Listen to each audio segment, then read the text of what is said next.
অনেক শখ করে প্রিয় মানুষটার জন্য একটা জিনিস কিনতে গিয়েছিলাম।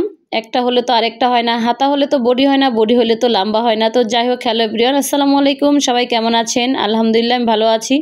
আশা করি সবাই অনেক অনেক ভালো আছেন। তো যাই হোক, আজকের ভিডিওটা কিন্তু একটু কয়েকদিন আগের ভিডিও দেব করে দেওয়া হচ্ছে না।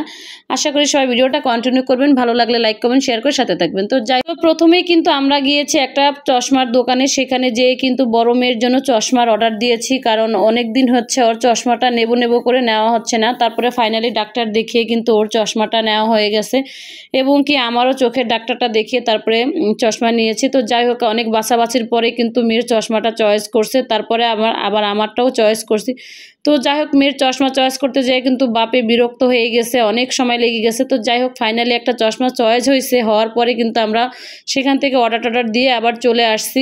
তো এখন ফাইনালি চলে আসলাম আপনার ভাইয়ার জন্য একটা স্যুট কেনার জন্য, আর সেটা হচ্ছে নিউ মার্কেটের দোতলায় চলে আসছি।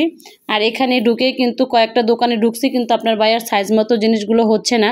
হাতা হলে বডি হচ্ছে না, বডি হলে হাতা হচ্ছে না, কালার মিলতেছে না। তো যাই হোক, অনেক ঘোরাঘুরি করার পরে কিন্তু ফাইনালি একটা কালার চয়েস করছিলাম, কিন্তু সেটা আবার দেখলাম যে পরে আপনার ভাইয়া বলতেছে ভালো লাগতেছে না। তো যাই হোক, ঘুরে ঘুরে কিন্তু আরও কয়েকটা ব্লেজার দেখলাম। দেখার পরে কিন্তু একটা ব্লেজার আপনার ভাইয়া চয়েস করছে। চয়েস করার পরে কিন্তু ওটা গায়ে দেওয়ার পরে আপনার ভাইয়া বলতেছে ওইটাও ভালো লাগতেছে না। তো যাই হোক, ওটা কিন্তু ট্রাই করা হয়েছে, ট্রাই করে আবার ওটা খুলে রাখা হয়েছে।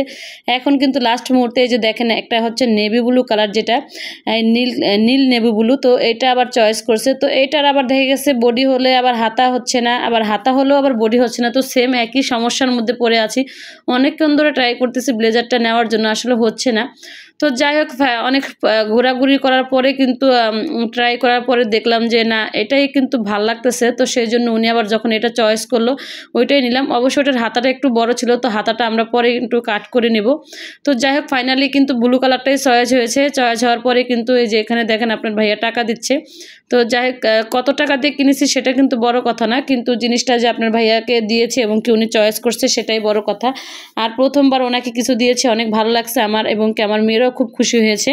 যাই হোক, ফাইনালি আমাদের কেনাকাটা শেষ হয়ে গেছে। আমরা এখন কিন্তু বের হয়ে যাচ্ছি। বের হয়ে তারপরে এই যে একটা রেস্টুরেন্টে ঢুকলাম বাচ্চাদেরকে একটু কিছু খাওয়ানোর জন্য। তো ওরা নান এবং কি চাপ খাবে, তো ওদের জন্য নান আর চাপ অর্ডার করেছে। তো আপনাদের ভাইয়া বলতেছে এগুলো এখানে খাওয়া লাগবে না, চলো বাসায় নিয়ে যাও, বাসায় নিয়ে তারপরে খাবা। তো ওগুলো আবার প্যাক করে তারপরে আমরা বাসার উদ্দেশ্যে রওনা হয়ে গিয়েছি। এই তো বাসায় কিন্তু চলে আসছি। তো বাসায় এসে মেয়েরা ফ্রেশ হয়ে তারপরে আমি কিন্তু ফ্রেশ হয়ে এই যে এখন এগুলো সব ঢেলে নিলাম। আর এখানে কিন্তু চিকেন চাপ আছে, এবং চিকেন চাপটা খেতে কিন্তু খুবই টেস্টি হয়। আর ওই রেস্টুরেন্টে গেলে আমরা কিন্তু মাঝে মাঝে এই চিকেন চাপটা নান দিয়ে খাই। তো আজকের ভিডিওটা কেমন হয়েছে সবাই কমেন্ট বক্সে জানাবেন। আর যারা অবশ্যই আমার ভিডিওটা দেখেছেন সবাইকে অসংখ্য ধন্যবাদ। আজকের মতো ভালো থাকবেন, বিদায় নিলাম, আল্লাহ হাফেজ।